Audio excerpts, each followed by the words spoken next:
Bendito Padre, hoy en esta tarde, Señor, estamos reunidos como tu pueblo para darte gracias, Dios. Gracias por todo lo que hasta el día de hoy, Señor, nos has dado, por todas tus bendiciones, Señor, por todas tus benevolencias para con tu iglesia, Señor. Pero sobre todas las cosas, Señor, queremos darte gracias, Dios, por la obra de redención en Cristo Jesús, Dios. Gracias, Señor, porque enviaste a tu Hijo, nuestro Señor Jesucristo, a que diera su vida por nosotros. Gracias porque nos has elegido, Señor, desde el decreto eterno para formar parte de tu pueblo. Gracias, Dios, porque por el pecado de Adán, Señor, estábamos en una condición de pecado y de miseria, pero, Señor, por la obra en Cristo Jesús hemos sido justificados delante de tu presencia. Y, Señor, las gracias, Señor, serían muchísimas de todos los favores y misericordias que tienes para con tu pueblo. Pero, Señor, hoy en esta tarde, Señor, te quiero pedir que tu Santo Espíritu se encuentre en el corazón de cada uno de nosotros para que nos pueda convencer de tu palabra republicada, mi Dios, acerca de un tema tan importante que es la Cuaresma, Señor. Cuántas gracias te damos, Señor. Convence nuestro corazón, Señor. Que las palabras que se puedan pronunciar, Señor, sean conforme a tu voluntad, que tú seas glorificado eternamente y para siempre. Gracias te damos, Dios, en Cristo Jesús. Amén, Padre. Pueden tomar, hermanos, su lugar.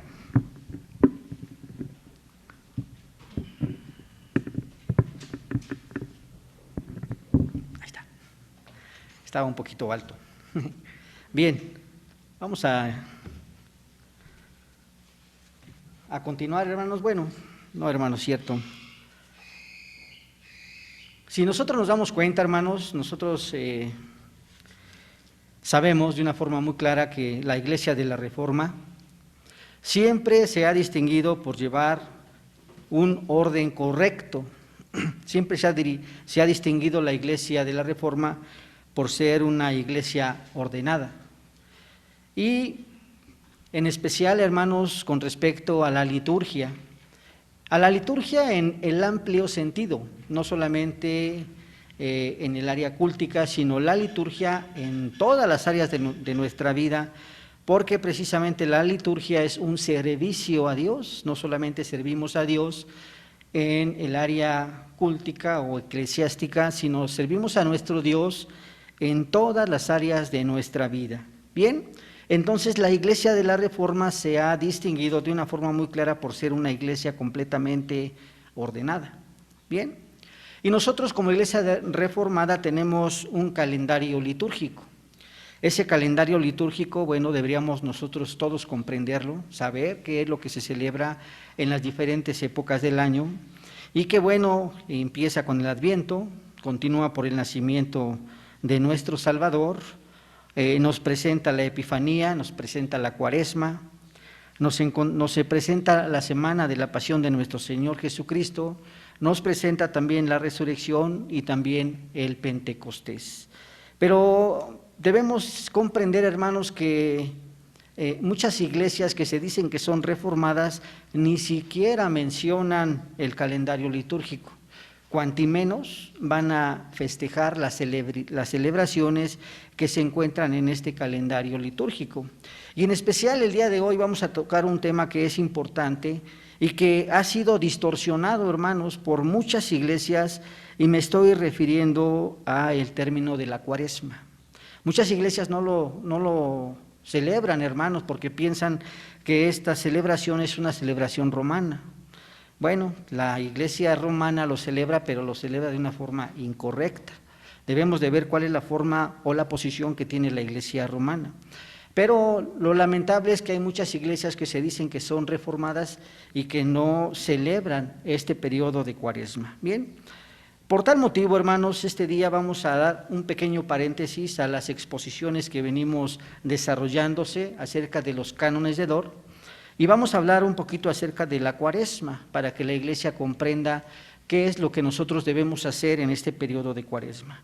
Para poder iniciar, hermanos, vamos a dar lugar a primeramente qué significa Cuaresma, porque muchas veces no lo conocemos, simplemente tenemos el término, pero no sabemos qué significa. Bien, es muy sencillo, hermanos. La Cuaresma proviene del latín cuadragésimo. Y esto es un número ordinario, 40. Simplemente significa 40 días, hermanos. Pero si nosotros vamos a la celebración de la Iglesia romana, ellos van a empezar a hablar que este periodo de Cuaresma va a iniciar precisamente con el miércoles de ceniza y entonces va a terminar también precisamente en el Jueves Santo, en el día precisamente cuando nuestro Señor Jesucristo fue tomado preso por las autoridades eclesiásticas de esa época. Bien, podemos ver, hermanos, que la Iglesia de Roma o la Iglesia romana celebra este periodo de Cuaresma de una forma muy especial, hermanos, y que también no quisiera ahondar mucho en este tema porque es muy, podría decir desgastante, hermanos, porque en realidad la palabra de nuestro Dios dice muchas otras cosas que son completamente diferentes a lo que la Iglesia de Roma está celebrando.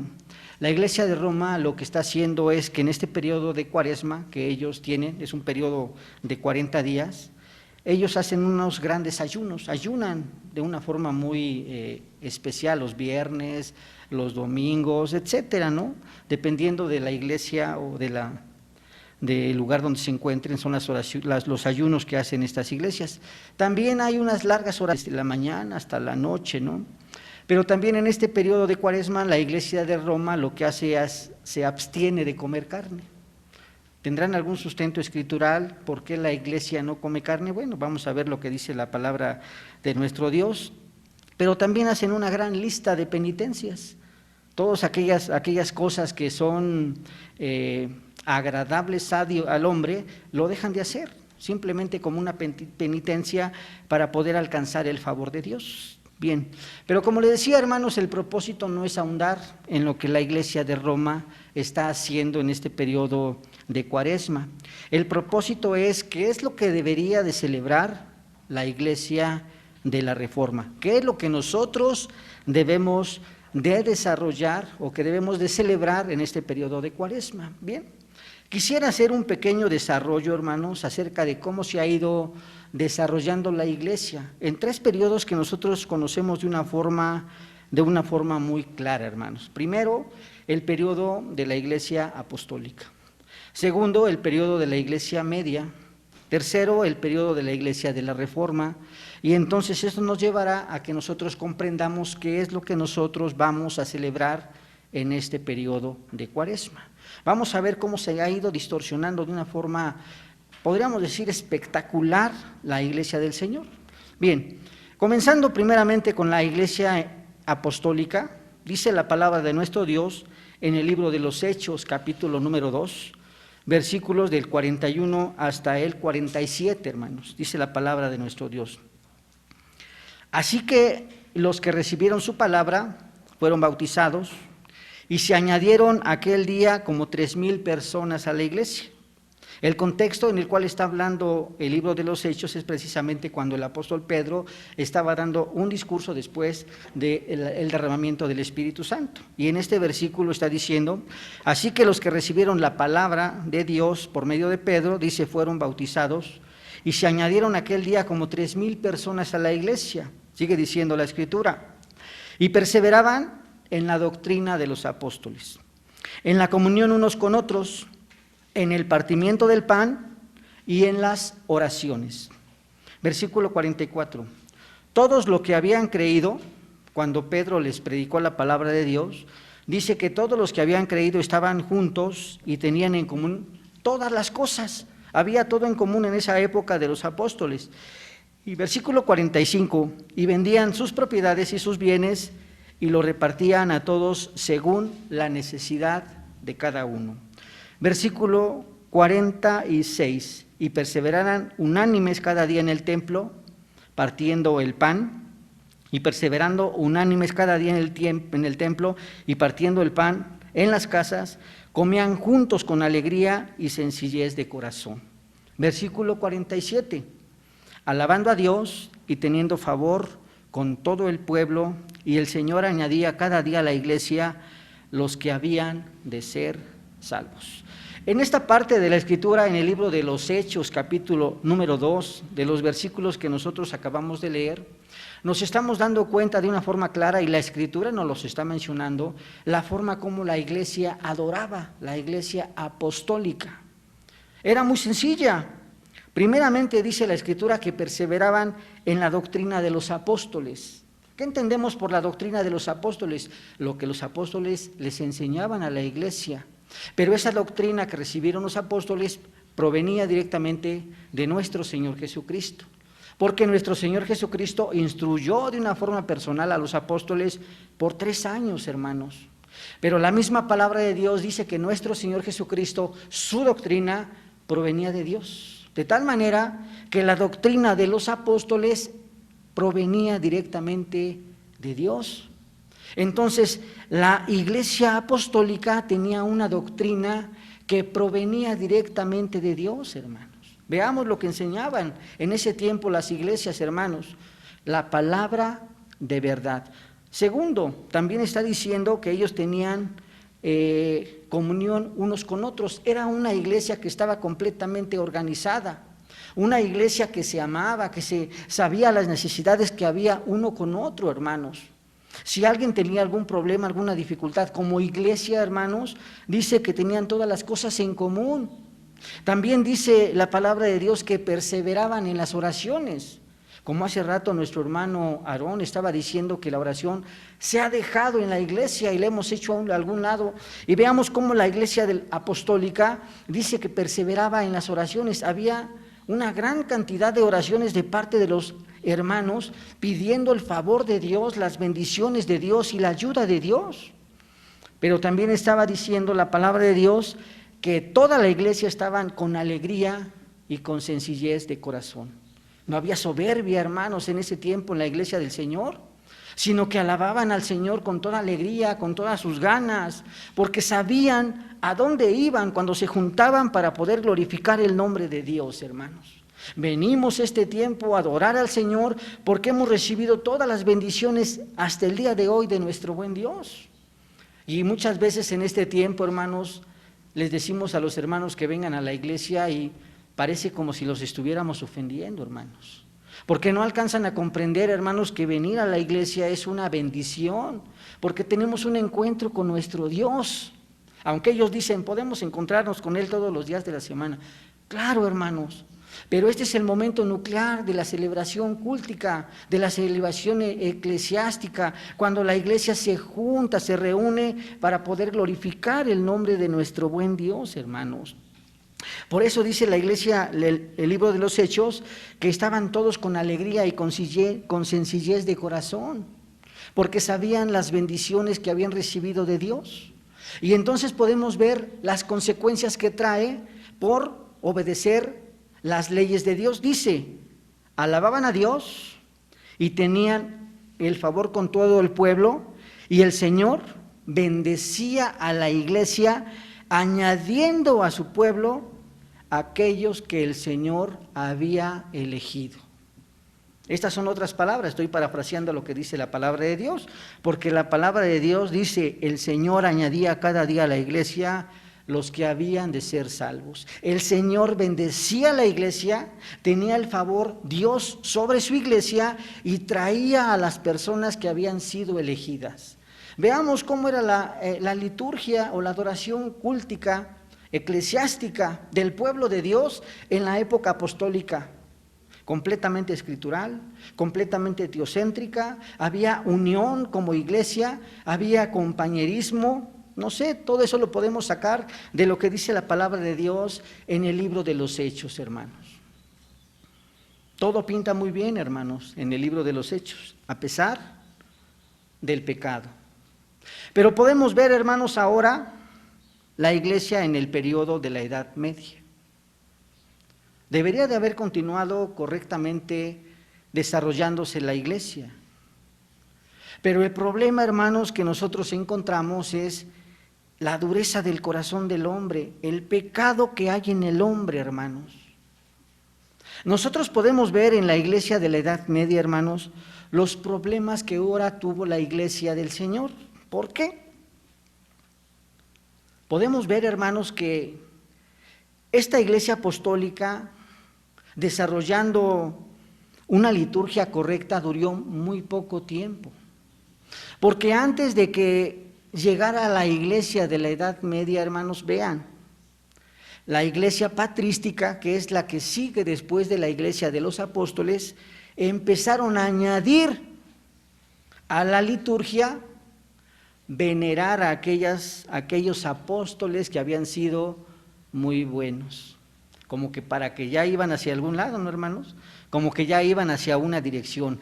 Tenían toda la liturgia correcta, pero dicen, no, vamos a empezar a recordar a esos mártires que dieron su vida por nuestro Señor Jesucristo. Y empezaron a meter dentro de la iglesia pensamientos humanos, lo que nosotros llamamos mundanalismo. Pensamiento de hombre metido dentro de la iglesia de nuestro Dios. Empezaron a hacer un sincretismo. ¿Qué es un sincretismo? Es una mezcla entre lo que piensa el hombre y lo que dice la palabra de nuestro Dios. Y quisiera mencionar algunos cuantos puntos que no son todos lo que se introdujo a la iglesia de la Edad Media. Primero, empezaron a adorar a los santos mártires. Segundo, empezaron a adorar a las reliquias, refiriéndome a adorar a la cruz, adorar a las imágenes de los santos, adorar a las reliquias, refiriéndome a las astillas de la cruz de Cristo, adorando a los clavos, etcétera. Adoraron a María como mediadora para poder alcanzar el favor de Dios, porque María, según ellos, como iglesia, decían que era la madre de Jesús. Y al ser Jesús el unigénito Hijo de Dios, entonces María, por ser su madre, podía interceder misericordiosamente, por ser la madre de Jesús, por todos los que aquellos se acercaran a María. Veamos lo que estaba haciendo ya la iglesia de la Edad Media, hermanos. El siguiente punto, la autoridad papal. Veamos, hermanos, cómo la iglesia apostólica estaba diciendo que no había un rango mayor que otro, todos eran completamente iguales.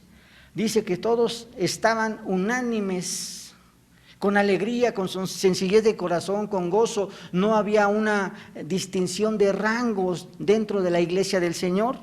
Y ahora en la iglesia de la Edad Media ya se desarrolló lo que se conoce como el papado, y entonces ya había una autoridad que se llamaba el Papa, que este Papa tiene la autoridad sobre todos los obispos, siendo Roma la santa sede de la iglesia de Dios. Otra cosa que se le añadió también a la iglesia de la Edad Media, las tradiciones de la iglesia de Dios. En vez de obedecer la palabra de Dios, empezaron a meter la tradición de aquellos que se encontraban en autoridad en la iglesia de Dios. Siguiente punto, la confesión auricular de la iglesia a los sacerdotes para perdón de los pecados. La penitencia para pagar por los pecados cometidos, la imposición de las cenizas para recordar la miseria condición del hombre, la abstinencia de todo placer humano, como el celibato, como el comer carne en Cuaresma, etcétera, hermanos. Bien, la lista que nosotros tenemos podría ser innumerable y grande, hermanos, en verdad, de todas las cosas que se añadieron a la iglesia de la Edad Media, hermanos. Pero de todas estas cosas que se añadieron a la iglesia de la Edad Media, ninguna de ellas tiene sustento escritural, hermanos. Pensamientos de hombres que fueron introducidos a la iglesia del Señor. Y veamos ciertamente cómo ahora en el periodo de la iglesia de la Reforma, nosotros podemos encontrarnos a hombres que fueron celosos de las enseñanzas de la palabra, refiriéndome, por ejemplo, con Lutero, con Juan Hus, con Wycliffe, Calvino, Zwinglio, todos los reformadores que nosotros conocemos, hermanos, que cada uno de ellos, hermanos, tuvo celo de que las cosas se hicieran correctamente conforme a la palabra de Dios. El propósito no es desarrollar cada una de las enseñanzas y doctrinas que trajeron estos reformadores a la iglesia del Señor, pero lo que hicieron de una forma general cada uno de estos reformadores es hacer las cosas correctas, porque se dieron cuenta todo lo que se había introducido a la iglesia de una forma incorrecta. Entonces lo que hicieron es que estos hombres se esforzaron y observaron cómo la iglesia debería de traerse nuevamente de esta apostasía que tenía esta dirección, a que fuera nuevamente conforme a la palabra de nuestro Dios. Bien, y podemos ver ciertamente cómo este periodo de reforma tuvo muchísimo impacto, hermanos, no solamente en la época de la reforma, sino hasta nuestros días debería tener impacto la iglesia de la reforma. Pero ciertamente podemos ver que muchas iglesias que se dicen reformadas ni siquiera conocen este periodo de movimiento de la reforma. Bien.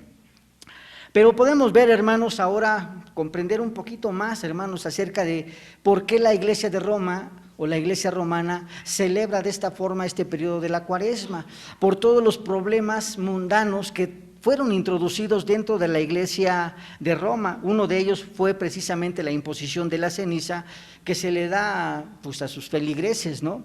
Reconociendo, según ellos, que pues eres del polvo y regresarás al polvo, y reconocen la condición en la cual se encuentran, ¿no? Otro punto es precisamente que se abstienen de comer todo tipo de carne, no tiene sustento escritural, porque la misma palabra de nuestro Dios está diciendo, hermanos, que lo que contamina al hombre no es lo que entra, sino lo que sale del corazón, hermanos. Bien. Pero me podrían decir, hermanos, bueno, si esta es la forma en la cual la iglesia de Roma celebra la Cuaresma y nosotros estamos diciendo que no es correcto, entonces ¿cuál debería de ser la forma correcta en la cual nosotros deberíamos de celebrar este periodo de Cuaresma, hermanos? Bien. Para poder nosotros comprender la forma correcta en la cual nosotros deberíamos de celebrar este periodo de Cuaresma, primero deberíamos de comenzar por la condición del hombre en Génesis capítulo 3, cómo el hombre cayó en una rebeldía delante de los ojos de Dios. Podemos ver ciertamente cómo por el pecado toda la raza humana quedó completamente distorsionada, quedó completamente perdida, hermanos. Podemos ver cómo el pecado entró en esta creación, hermanos, y afectó no solamente el hombre en Génesis 3, sino afectó completamente toda la vida del hombre. No solamente afectó a Adán y a Eva, sino también afectó a la iglesia, también afectó el trabajo, también afectó la ciencia, y todo lo que el hombre haga también ha sido afectado por el pecado. Reconocer que somos pecadores, hermanos, pero no solamente quedarnos en el reconocimiento de que somos pecadores, también nosotros debemos de ver ciertamente lo que el Señor ha hecho. ¿Y a qué me refiero con lo que el Señor ha hecho? Que precisamente envió a nuestro Señor Jesucristo para sacarnos de esa condición de pecado. Nuestro Señor Jesucristo, la segunda persona de la Trinidad, el unigénito Hijo de Dios, se hizo hombre para que nosotros pudiéramos salir de esa condición en la cual nos encontrábamos de pecado, como lo expresa la palabra de Dios en Filipenses capítulo 2, versículos del 5 al 11, dice la palabra de nuestro Dios. Filipenses capítulo 2, versículos del 5 al versículo número 11. Haya pues en vosotros este sentir que hubo también en Cristo, el cual, siendo en forma de Dios, no estimó al ser igual a Dios como cosa a que aferrarse, sino que se despojó a sí mismo, tomando forma de siervo, hecho semejante a los hombres, y estando en la condición de hombre, se humilló a sí mismo, haciéndose obediente hasta la muerte y muerte de cruz. Por lo cual también Dios le exaltó hasta lo sumo y le dio un nombre que es sobre todo nombre, para que en el nombre de Jesús se doble toda rodilla de los que están en los cielos y en la tierra y debajo de la tierra, y toda lengua confiese que Jesucristo es el Señor, para gloria de Dios Padre. Nosotros podemos ver, hermanos, precisamente cómo nuestro Señor Jesucristo, siendo Dios, hermanos, dice la palabra de nuestro Dios, que se despojó de su propia naturaleza, se hizo hombre.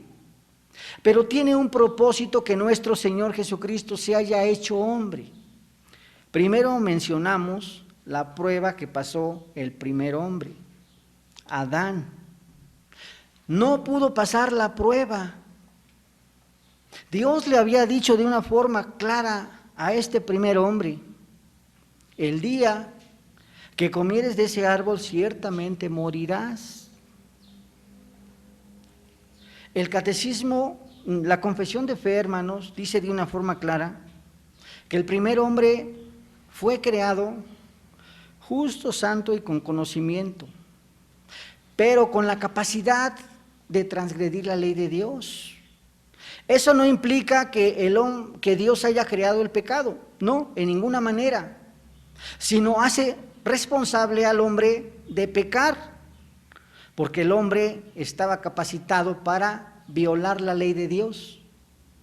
Podemos ver, hermanos, ciertamente, comprender lo que hizo Dios con nuestro Señor Jesucristo, debemos de comprender primeramente lo que pasó el primer hombre. El primer hombre se encontraba a prueba delante de la ley de Dios. Dios le había dicho al hombre que obedeciera. El hombre no pasó la prueba. Pero ahora nuestro Dios no es que tuviera un plan de salvación, sino que Dios envió a su Hijo para que cumpliera con lo que este primer hombre no pudo cumplir. Era necesario que el que debe de cumplir la ley de Dios fuera verdaderamente hombre.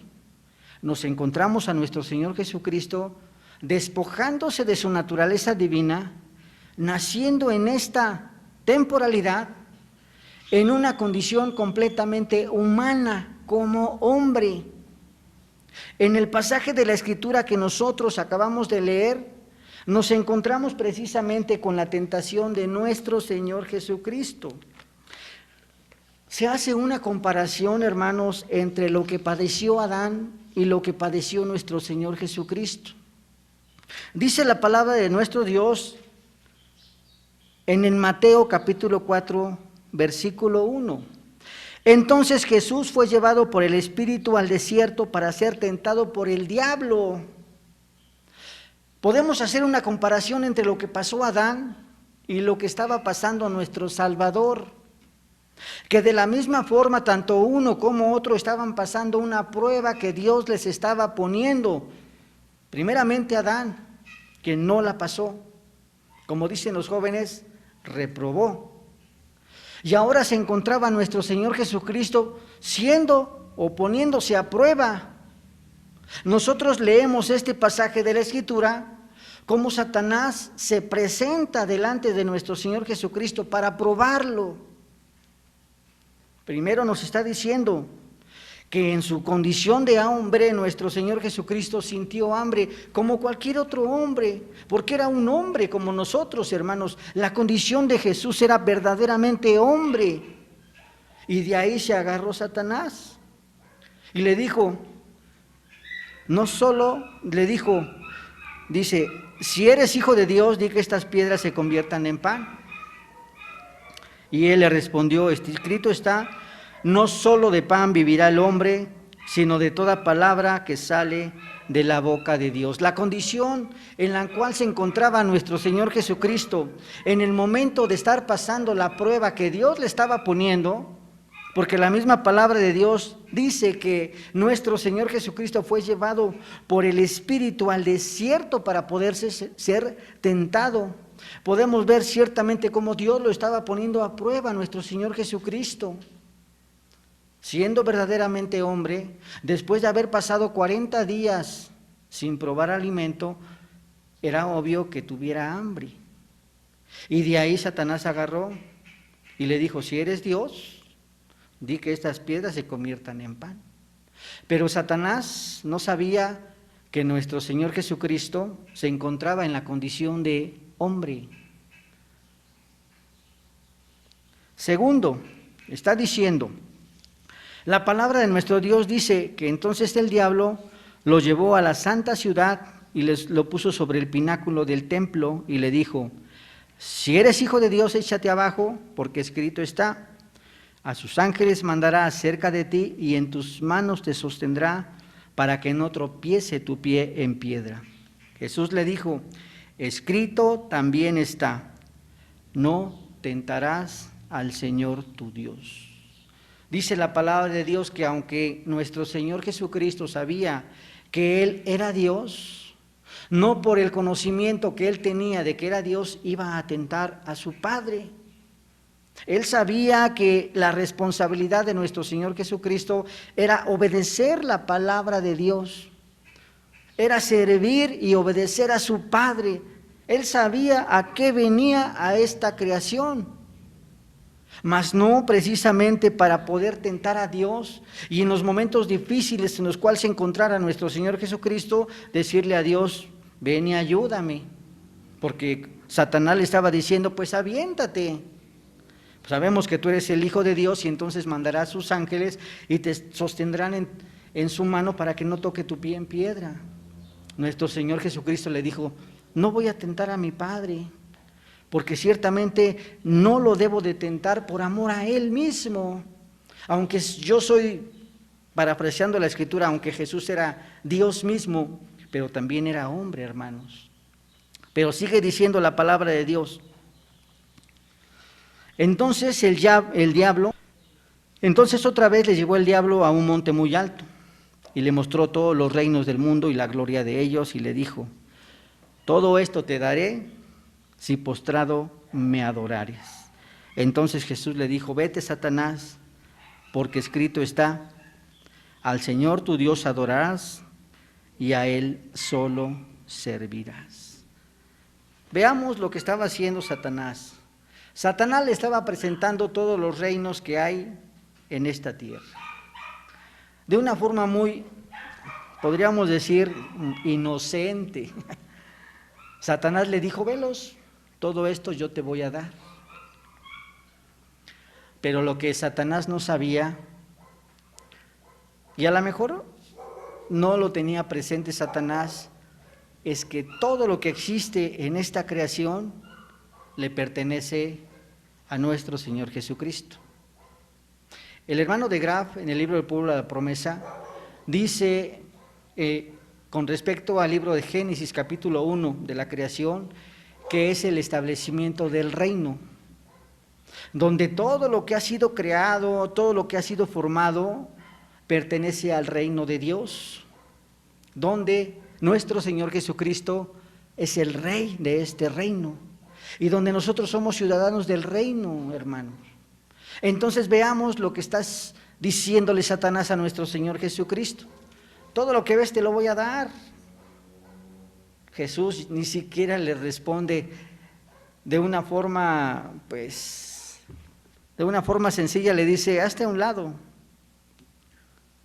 Porque era risible lo que le estaban diciendo a nuestro Señor Jesucristo, porque todo le pertenecía a Él, hermanos. Bien. Pero yo quisiera, hermanos, no ahondar en cada uno de estos puntos, hermanos, sino de una forma general hablar acerca de lo que nuestro Señor Jesucristo padeció en esta tentación, hermanos. Primero, la condición en la cual pasó nuestro Señor Jesucristo fue una condición de hombre. Él era verdaderamente Dios y verdaderamente hombre. Porque el que tenía que pasar la prueba debería de ser un hombre, porque el primero que no obedeció la prueba de Dios fue un hombre. Por lo tanto, el que debería de cumplir con todas las ordenanzas de Dios debería de ser un hombre. Primero, nuestro Señor Jesucristo fue obediente en todo a su Padre. Completamente obedeció. Segundo, nuestro Señor Jesucristo en este pasaje de la Escritura se sometió completamente a la ley de Dios. Citó la palabra de Dios para decirle a Satanás que lo que estaba haciendo era incorrecto. Tercero, nuestro Señor Jesucristo tenía presente, hermanos, a aquellos que Dios le había dado desde la eternidad. Nuestro Señor Jesucristo estaba consciente que si alguna de esas pruebas fallaba, veamos el resultado de esa desobediencia. Hubiera sido lo mismo que pasó a Adán. Hubiera quedado esta creación en esa condición de muerte.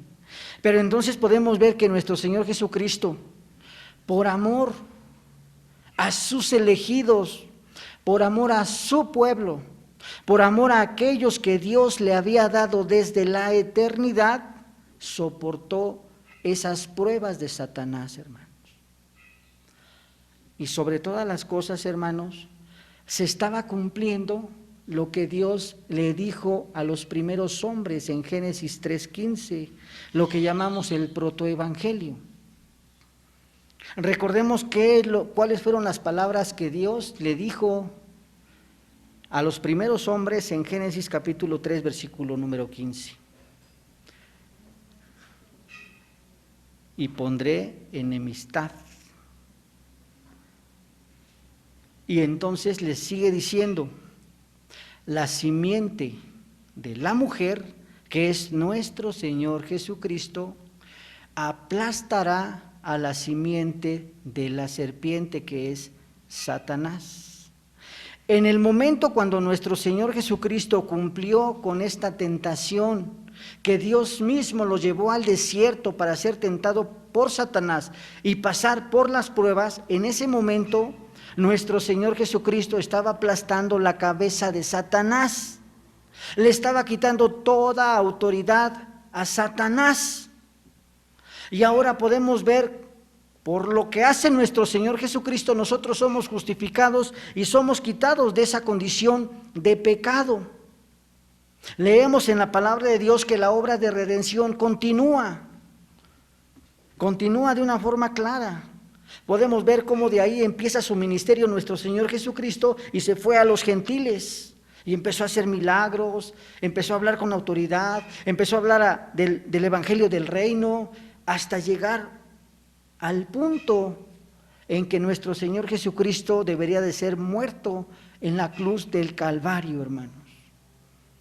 Esa obra de redención fue realizada por nuestro Señor Jesucristo, sí, ciertamente la segunda persona de la Trinidad, el Hijo de Dios, pero fue realizada por un hombre, verdaderamente hombre. Y entonces me podrían preguntar, bueno, comprendemos la caída del hombre, comprendemos precisamente lo que hizo nuestro Señor Jesucristo, pero ¿qué tiene que ver con la Cuaresma? Bueno, la Cuaresma es un periodo en el cual la iglesia se debe de preparar, primero, reconociendo cómo nos encontrábamos, reconociendo que el hombre merece el justo castigo por la desobediencia a la ley de Dios, reconociendo primeramente que si el Señor nos hubiera dejado en esa condición de muerte, Él sería infinitamente justo. Segundo, reconocer la obra de nuestro Salvador, que si no hubiera sido por la obra de redención en Cristo y por haber obedecido perfectamente a su Dios, a su Padre, nosotros por esa obediencia somos justificados delante de Dios y somos sacados de esa condición de miseria. Tercero, que nuestro Señor Jesucristo en el madero pagó por el pecado de cada uno de nosotros, porque en el madero Él se hizo la ofrenda y el que justifica derramó su preciosa sangre para el perdón de los pecados, y ahora nosotros somos redimidos por la obra de redención en Cristo Jesús. Y lo que nosotros debemos de hacer como iglesia es recordar lo que nuestro Señor Jesucristo hizo por nosotros. Eso es lo que dice la palabra de nuestro Dios. En ningún momento de esta obra de redención está diciendo que yo me tenga que poner ceniza en la cabeza, ni tampoco me tenga que abstener de comer cosas que no me hacen daño. Esos son obras de supererogación. ¿Qué es una obra de supererogación? Son obras que el hombre hace para poder alcanzar el favor de Dios. Mientras yo más obras haga, más alcanzo el favor de Dios, y no es así. Nosotros somos justificados, somos redimidos, somos salvos por gracia en Cristo Jesús, mas no por obras, porque si fuera por obras, entonces ya no es gracia. Eso es lo que dice la palabra de nuestro Dios, hermanos. Entonces nosotros como iglesia debemos de prepararnos correctamente en este periodo de la Cuaresma, en el conocimiento de la vida y obra de nuestro Señor Jesucristo, de la obra de redención que hizo nuestro Señor a favor nuestra, hermanos. Entonces se me hace incoherente que muchas iglesias que se digan reformadas no mencionen este periodo de Cuaresma.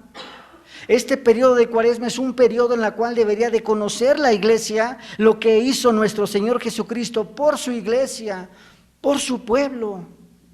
Como si no supieran, hermanos, las iglesias de este tiempo, hermanos, lo que nuestro Salvador hizo por su pueblo, hermanos. Y entonces nosotros podemos ver que nosotros tenemos una gran responsabilidad delante de nuestro Dios, hermanos. Porque nuestro Salvador, con esta obra de redención, nos sacó de la condición de pecado. Y vemos lo que dice Apocalipsis 21 del 3 al 5. Dice la palabra de nuestro Dios en el libro de Apocalipsis 21, del 3 al 5. Dice la palabra de nuestro Dios. Oí una gran voz del cielo que decía: he aquí el tabernáculo de Dios con los hombres, y Él morará con ellos. Ellos serán su pueblo, y Dios mismo estará con ellos como su Dios. Enjugará Dios toda lágrima de los ojos de ellos, y ya no habrá más muerte, ni habrá más llanto, ni clamor, ni dolor, porque las primeras cosas pasaron. Y el que estaba sentado en el trono dijo: he aquí, yo hago nuevas todas las cosas. Y me dijo: escribe, porque estas palabras son fieles y verdaderas. Muchas veces no alcanzamos a comprender esta parte de la Escritura. Dice: he aquí el tabernáculo de Dios con los hombres, y Él mora con ellos. Veamos lo que dice la palabra de nuestro Dios en Mateo 28, hermanos. Cuando nuestro Señor Jesucristo subió al cielo, dice: he aquí yo estoy con vosotros todos los días hasta el fin del mundo. Nuestro Dios se encuentra con nosotros. Nosotros somos su pueblo. Podemos ver ciertamente lo que dice la palabra de nuestro Dios. Enjugará Dios toda lágrima de los ojos de ellos, y ya no habrá muerte, ni habrá más llanto, ni clamor, ni dolor, porque las primeras cosas pasaron, hermanos. ¿Qué más trágico puede haber para el hombre que una condición de muerte y de miseria? A pesar de que nosotros veamos a las personas contentas, felices, bailando, gozando, delante de los ojos de Dios se encuentran muertos. Y podemos ver lo que dice la palabra de Dios, que aquellos que están en Cristo, que conocen la obra de redención, que conocen a Cristo Jesús como su Señor, dice: ya no habrá más lágrimas en los ojos de ellos. Y no tenemos que esperarnos hasta la segunda venida de Cristo, porque nosotros vemos que el Consolador continuamente a nosotros nos está consolando. Dice: ya no habrá más lágrimas, ya no habrá más muerte, ni habrá más llanto, ni clamor, ni dolor, porque las primeras cosas ya pasaron. Nuestra condición de muerte ya quedó atrás, y ahora el Señor a nosotros nos da una vida nueva. Eso nos debe de traer de gozo en este periodo de Cuaresma, reconociendo de dónde el Señor nos ha sacado, y que ahora nosotros tenemos una vida nueva en Cristo Jesús. Que el Señor dio su vida por nosotros, que nos ha salvado, que nos ha dado lo que no teníamos, hermanos. Por el pecado del primer hombre, toda la raza tenía la dirección de irse completamente al infierno. Pero la palabra de Dios dice pondré un corazón nuevo en el hombre y un espíritu nuevo para que anden en mis mandamientos. Y eso es lo que el Señor ha hecho con nosotros. Y eso nos lleva a que en este periodo de Cuaresma reconozcamos lo que el Señor hizo por nosotros, lo que el Señor hizo por su pueblo, lo que el Señor hizo por su iglesia. No lo hizo por todos, hermanos. Lo hizo precisamente por aquellos que Dios le había dado a nuestro Señor Jesucristo. Aquellos que reconocerían quién es su Salvador. ¿Quiénes son? No podemos saber, hermanos, pero lo que sí sabemos es que Dios viene por su iglesia invisible. Aquella iglesia que fue comprada no por oro ni por plata, sino por la obra de redención de nuestro Señor Jesucristo. Aquellos donde el Espíritu de Dios mora eternamente y para siempre. Y el Espíritu de Dios es el que hace que el hombre ya no tenga temor, ya no llore, ya no sufra, porque tiene puesta todas sus esperanzas en su Salvador. Es lo que nos debe traer de gozo y de alegría en este periodo de Cuaresma, hermanos. Reconocer lo que hizo nuestro Salvador por nosotros y que ahora en Cristo Jesús tenemos una vida completamente nueva, hermanos. Sabemos, hermanos, que la iglesia de Roma se ha distorsionado tremendo, muy opuesto, completamente opuesto, hermanos, a las enseñanzas de la palabra. Pero ahora, hermanos, dice la palabra de Dios, el que más sabe, más se le demanda. Sabemos lo que vino a ser nuestro Salvador. Sabemos lo que vino a hacer nuestro Señor Jesucristo por nosotros. Nuestra responsabilidad es enseñarle a aquellos que no conocen. Dice la palabra de Dios, pudiera que entre aquellos que no conocen habría uno que es salvo. Entonces, proclamar la palabra y decirle a aquellas personas en este periodo de Cuaresma que nuestro Señor Jesucristo vino a sacar al hombre de la condición de pecado. Vino a sacar al hombre de la condición de miseria y que el Señor ha sido bueno y misericordioso porque nos ha sacado de donde nos encontrábamos. Él pudo haber dejándonos en esa condición de muerte, hermanos, y no hubiera sido injusto, al contrario, era lo que nosotros merecíamos, lo que nosotros, por nuestra desobediencia, el pago que Dios nos hubiera dado a nosotros. Pero podemos ver su gran amor y su gran misericordia que tuvo para su pueblo, hermanos. Recordemos en este periodo de Cuaresma, hermanos, lo que el Señor hizo por nosotros, hermanos, y que estamos seguros que nunca se apartará de nosotros. Vamos a orar a nuestro Dios.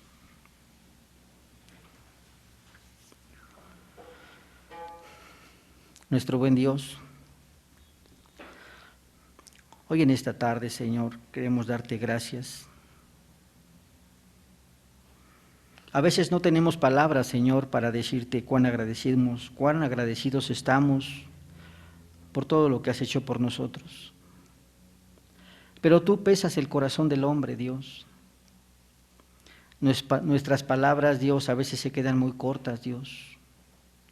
Y no sabemos cómo a veces expresar nuestra gratitud, Señor, porque tú nos hayas escogido, Señor, para formar parte de tu pueblo.